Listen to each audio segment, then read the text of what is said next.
아담의 행복의 유지는 하나님 말씀으로 있게 되고, 또 한 가지 사명은 아내를 잘 지도하고 아내가 사탄에 넘어가지 않도록 보호하는 사명이 남편에게 있어요.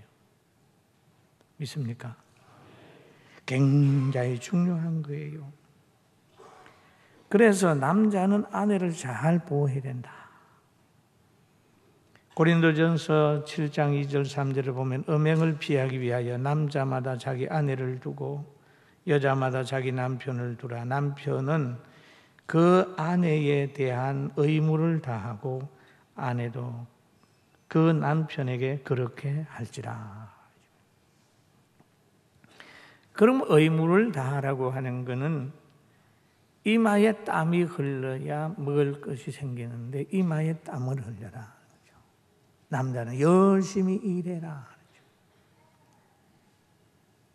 그리고 또 하나의 남자의 의무는 뭡니까? 오늘 본문에 보니까 엘가나라고 하는 사람은 한나와 동침하매라고 하는 거죠.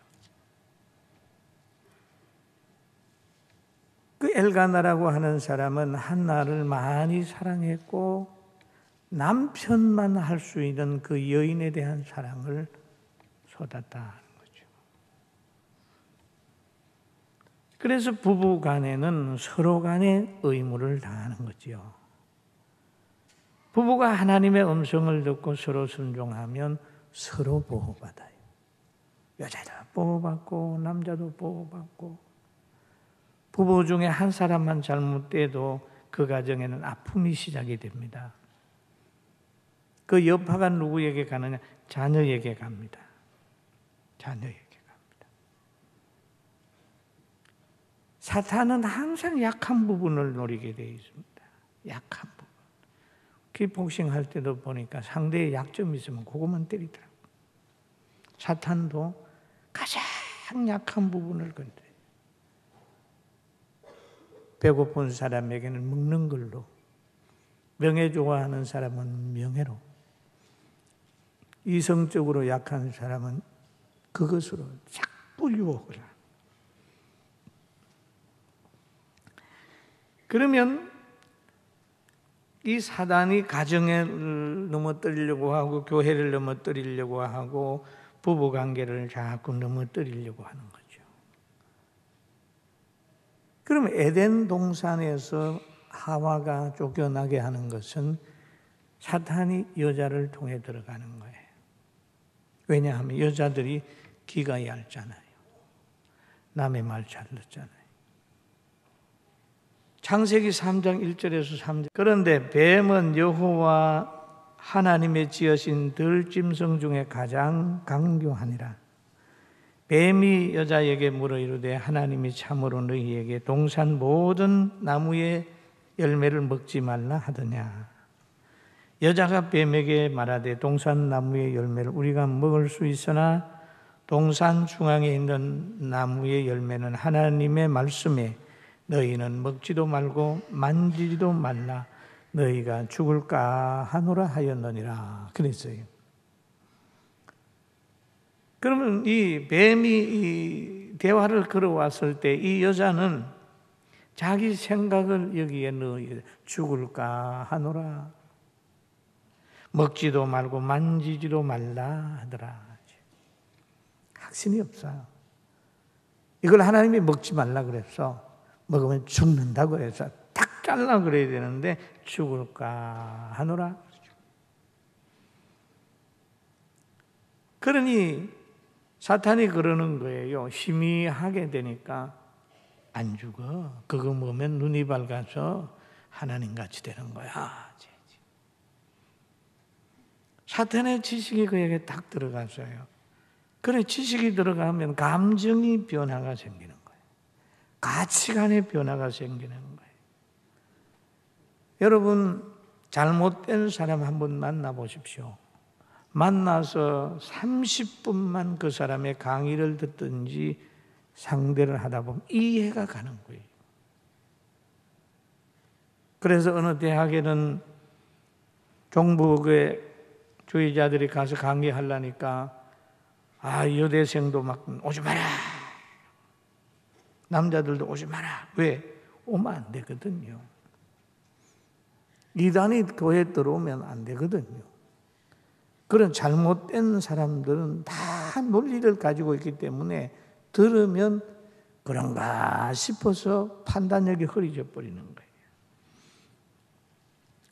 이 하와도 꼬만 감정의 변화, 가치관의 변화가 생기게 되니까 자기도 따먹고 그것을 갖다가 남편에게도 주는데 제일 먼저 변화되는 것이 감정의 변화예요.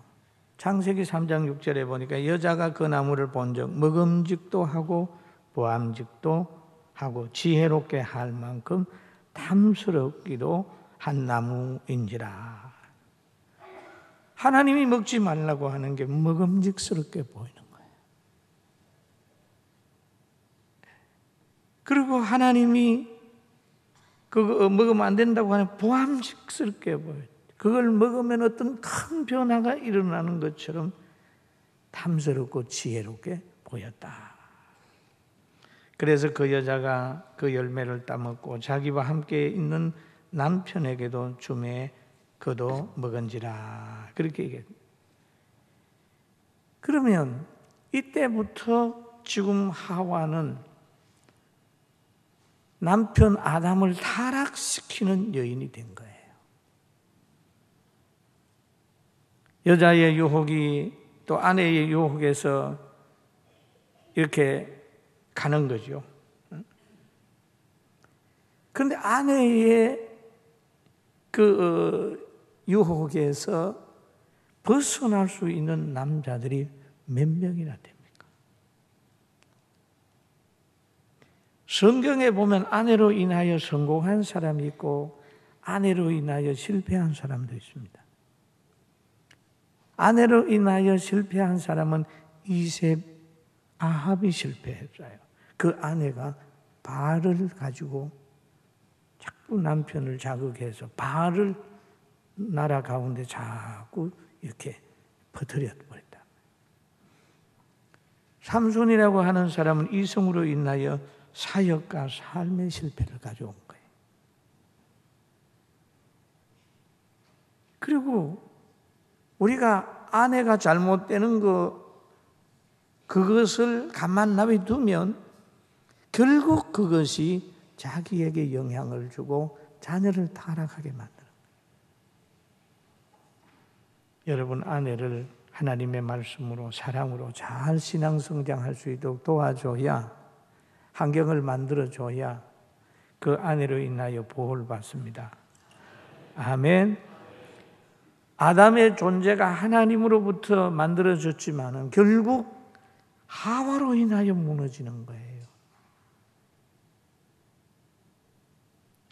아내가 하나님의 말씀대로 기도하고 살도록 남편이 환경을 만들어준다면 그 가정의 자녀들은 앞으로 잘 될 거예요. 엘리 제사장 당시 엘가나라고 하는 사람이 있었습니다. 그는 두 아내 분인나와 한나를 거느리고 있었어요. 분인나는 아이를 잘 놓습니다. 그러나 한나는 아이가 없었어요. 그런데 엘가나는 그 믿음이 있는 한나를 더 사랑했어요. 아기 잘 노는 분인나보다 더 사랑했어요. 그러니 분인나에게서 시기심이 발동을 하니까 아기 못 놓는 한나에게 격분하는 거예요. 사무엘상 1장 6절에서 7절 보니까 여호와께서 그에게 임신하지 못하게 하심으로 그의 적수인 분인나가 그를 심히 격동하게 하여 괴롭게 하더라. 매년 한나가 여호와의 집에 올라갈 때마다 남편이 그같이 하매 분인나가 그를 격분시키므로 그가 울고 먹지 아니하니라고 얘기를 합니다. 그러니까 분인나는 아기도 잘 놓고 그런데 남편이 사랑해 주지 않는 거예요, 많이.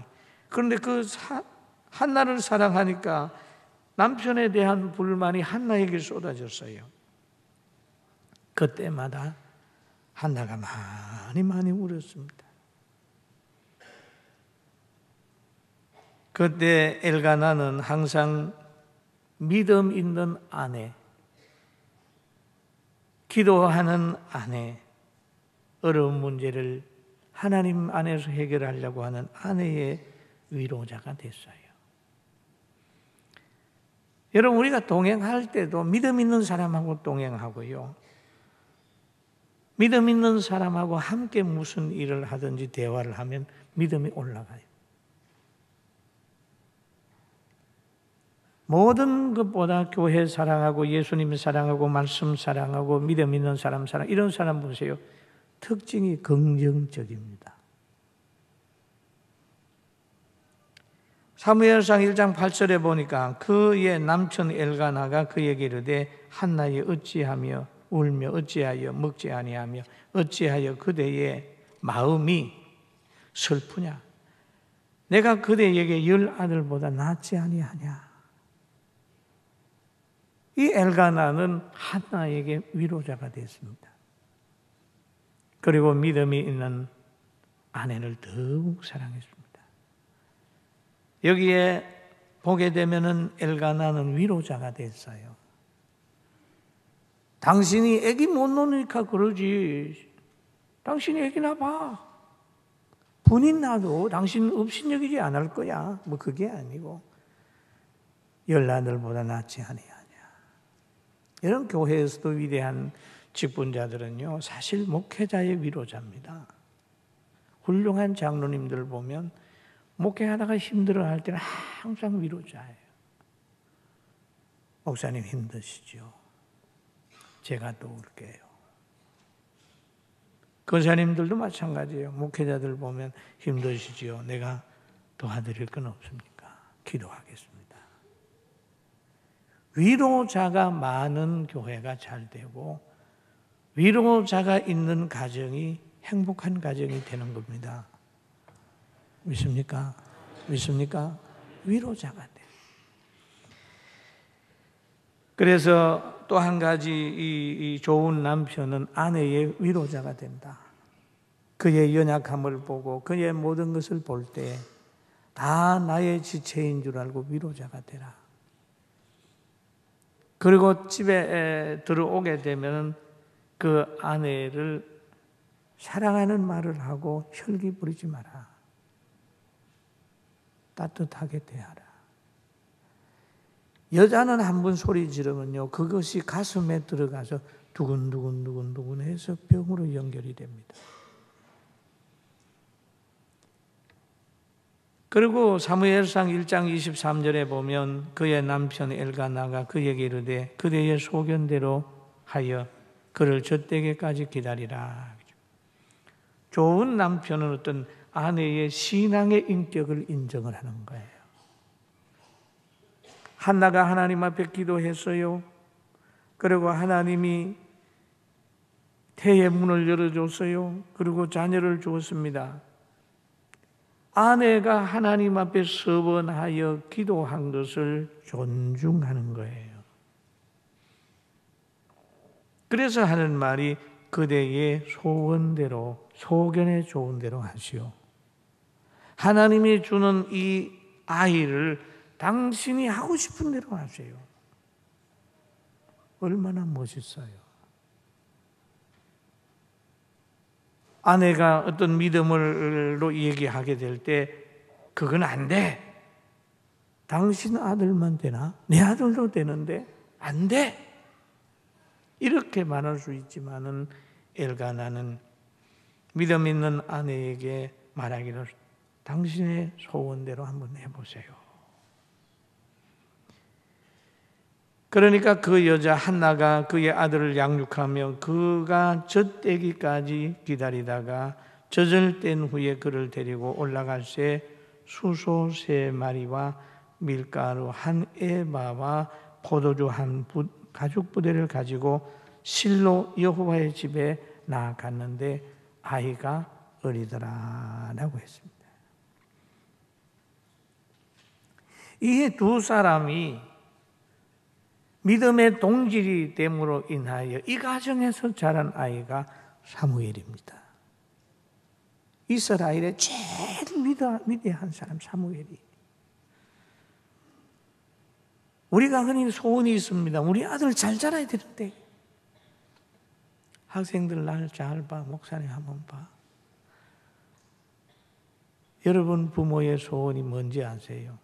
어떤 사람은 우리의 소원은 통일, 죽어도 소원은 통일 그랬는데 부모님의 소원은 나의 소원은 아이 잘 자라는 거. 아이 잘 자라는 거. 그거예요. 그런데 왜 아이들이 자꾸 삐뚤어지느냐? 잘 키우는 고린도전서 7장 14절에 이런 말이 있습니다. 믿지 아니하는 남편이 아내로 말미암아 거룩하게 되고, 믿지 아니하는 남편이 아내로 말미암아 거룩하게 되고, 믿지 아니하는 아내가 남편으로 말미암아 거룩하게 되나니. 신앙은 이렇게 오릅니다. 이렇게. 믿지 아니 믿음이 없는 남편이 아내로 인하여 거룩하게 되는 거죠. 또 여기 우리 교회 보면은 안 믿는 처녀가 믿는 남편 만나가지고 신앙생활 잘하는 사람이 있습니다. 이런 가정에는 미래가 있어요. 대나니 그렇지 아니하면 너희 자녀도 깨끗하지 못하리니 그러나 이제는 거룩하니라. 남편이 아내의 영향을 받아가지고 거룩해지고 아내가 남편의 영향을 받아서 거룩해지면 자녀들이 깨끗해진다는 거예요. 이게 바울이 고린도 교회에게 한 말입니다. 그런데 그렇게 되지 않고 있을 때에 그 아이들은 두 사람 속의 갈등 속에서 신앙의 상처를 받고 세상에 적응하는 것도 힘들고 엄청 갈등하는 거예요. 부모는 자녀 거룩성에 절대적인 영향을 가지고 있다는 거예요. 환경을 요구함보다 흔히들 그런 얘기를 하죠. 아이들을 좋은 환경에 공부시키려고 아이들 프로그램 좋은 데 찾아다니는 분들 계세요. 저는 그것이 신앙의 다가 아니라고 생각합니다. 왜냐하면 가장 좋은 환경은 부부간에 신앙생활하고 성도의 교제가 이루어지는 가정이 가장 좋은 신앙의 밭이에요. 할렐루야. 아멘. 그리고 교회에서도요, 어머니 품 안, 선생님들도 좋은 환경보다 중요한 건 그 사랑이 있어요, 사랑이. 부모님의 사랑의 가슴이 있을 때는 자녀들이 잘 자라게 되는 거예요. 그리고 좋은 남편은 어떤 남편이냐? 고린도서 7장 4절에 보니까 아내는 자기 몸을 주장하지 못하고 오직 남편이 하며 남편도 그와 같이 자기 몸을 주장하지 못하고 오직 그 아내가 하나니. 서로 내 것이라고 하는 것보다 무슨 일을 할 때 떨어지든지 여행을 가든지 해외를 나가든지 간에 부부 간에 합의하라는 거예요. 결혼하면 서로의 몸이에요. 서로의 것이에요. 그러잖아요. 남편이 아내 보고 당신 내 사생활 간섭하지 마. 어떻게 사생활입니까? 또 남편 보고 당신 나 사생활 간섭하지 마. 그러려면 결혼하지 말지. 서로 간에 간섭을 받으면서 서로 간에 맞추어 가는 거예요. 자기 거잖아요. 아내도 자기 마음대로 못해요. 결혼한 후에 가고 싶다고 친정 가서 며칠씩 있다가 오는데 남편이 반대해도 그러면 그건 곤란하잖아요. 총각 때는 밤 새우고 다니고 노래방 가서 소리 깨끗 질러도 결혼하게 되면 아내가 일찍 들어와. 이렇게 하면 들어와야 되잖아요.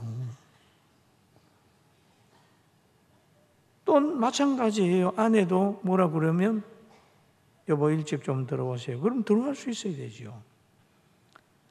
부부 간에는 이것을 인정하고 살아야 된다는, 그게 성는 거예요. 성경적이에요. 먹는 것, 입는 것, 심지어 부부 간의 사랑, 늘 상대를 배려하는 겁니다. 기분 좋을 때만 아내고 기분 좋을 때만 남편이고 아닙니다. 의무를 다하는 거예요. 먹여주는 의무, 같이 먹는 의무, 부부 간에 서로 분방하지 않는 의무, 기도의 틈을 얻기 위해서 항상 얼마 동안은 헤어진다 할지라도, 또는 직장 때문에 해외 나간다 할지라도, 주말 부부가 된다 할지라도 부부간에 합의하라는 거죠. 잘못하다가 보면 정욕을 이기지 못하여 실수하는 거예요. 좋은 아내, 좋은 남편은 서로 간의 의견을 존중하고 분방하지 않고 신앙에 영향을 줘서 신앙생활 잘하게 하는 겁니다. 할렐루야. 아멘. 그리고 성경에 보면은 다윗을 하나님이 지칭하기를 내 마음에 합한 자라고 얘기를 해요. 그런데 다윗의 가치관은 굉장히 법궤로 사랑했습니다. 사무엘하 6장 13절에 14절 보면 여호와의 궤를 맨 사람들이 6걸음을 가매 다윗이 소와 살찐 송아지로 제사를 드리고 다윗이 여호와 앞에서 힘을 다하여 춤을 추는데 그때에 다윗 배에 에봇을 입었더라. 여러분, 하나님을 향하여 나갈 때에는 누구도 신경 쓸 필요가 없습니다. 힘을 다하여 춤을 췄어요. 법궤가 자기 성으로 들어올 때 얼마나 좋아했는지. 그럴 때 그 아내가 춤추는 모습을 보고 이렇게 얘기를 합니다. 사무엘하 6장 20절에 다윗이 자기의 가족에게 축복하려 돌아오매 사울의 딸 미갈이 나와서 다윗을 맞으며 이르되 이스라엘 왕이 오늘 어떻게 영화로우신지 방탕한 자가 염치 없이 자기 몸을 드러내는 것처럼 오늘 그의 신복의 계집종의 눈앞에 몸을 드러내셨도다. 다윗이 이렇게 힘을 다하여 춤을 췄는데 사울의 딸 미갈은 그것을 방탕한 자가 염치 없이 치는 것으로 평가를 했어요. 우리는 무슨 일을 하고 나서 부부간에라도 자꾸 하긴 하려고 그러는 거예요. 내가 잘했어 못했어. 저도 마찬가지입니다. 그런데 이 다윗은 이렇게 이 얘기를 해도 다윗은 굽히지 않았습니다. 어리석은 여자의 말이도다. 이렇게 하고 하나님을 사랑하는 거 계속 유지시켰어요. 이 남자들은 뭔가 신앙에 분명한 절개가 있어야 됩니다. 아멘. 아멘. 강하게 있어야 되는 거예요. 이게 고집이 아니에요. 그 대신 사랑이에요, 사랑. 여러분, 사람 기분 나쁘게 하지 말고 잘해야 우리 남자들 아내에게 존경받고 자녀에게 사랑받습니다. 할렐루야. 왜 그러냐? 신앙의 지조가 없어버리면요, 남자 구실 못합니다. 그리고 교회 신앙을 딱 지켜가야 교회에 와서 설교할 때 목사님이 여러분 편이지, 집에서 옛날 깽판 놓고 이상한 얘기 하는데 설교 듣는데 아내의 말이 맞고 남편의 말이 들려보세요. 설교 듣다 훅 찌르면서 봐, 내 말이 맞지. 이래 하면 맨날 KO 당하는 거예요. 맨날.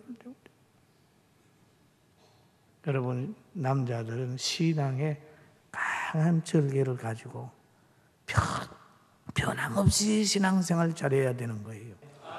아멘. 그러는 거예요. 오늘 사랑하는 우리 남전도 회원들, 남자는 삶에 분명한 신앙의 철학이 있어야 됩니다. 아내의 신앙 성장을 위하여 뭔가를 생각할 것을 해야 됩니다.